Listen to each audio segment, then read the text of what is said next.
I'm sitting here in my art studio, and I'm going to connect the Parsha to art. So this week's Parsha is Parshat Toldot, and we read all about Yitzchak and Rivka and their children. Ele Toldot, Yitzchak, it's about the children of Yitzchak and their union and their whole story of Yitzchak and Rivka. And their union actually is very special. Rivka represents physicality. She was born in a very depraved place. I think it was called Aram.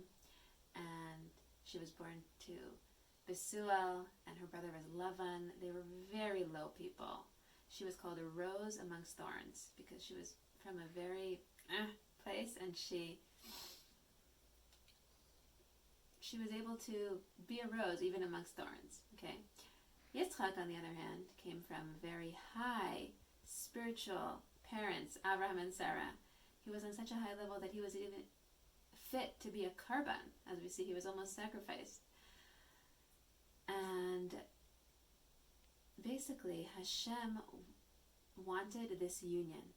Hashem wanted this union of Yitzchak and Rivka, of physicality and spirituality. In Hebrew, in like the Zohar, it's called Ma and Ban. And this union was the purpose of creation. And that's why we see that Abraham was ready, and he did give everything he had for this union to happen. Anyways, so the fact that they got married and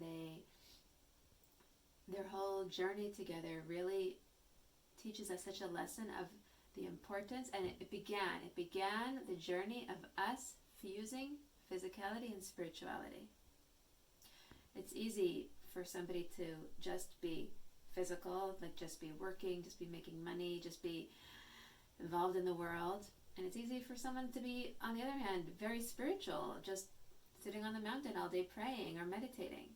But the purpose, Hashem tells us, the purpose of creation is to fuse the two, to fuse physicality and spirituality, and infuse in our bodies, in our life, in our day-to-day, in our physicality, in our paint, in our writing, in our musical instruments, in whatever physical part of the world we're using, to infuse and really marry it with spirituality.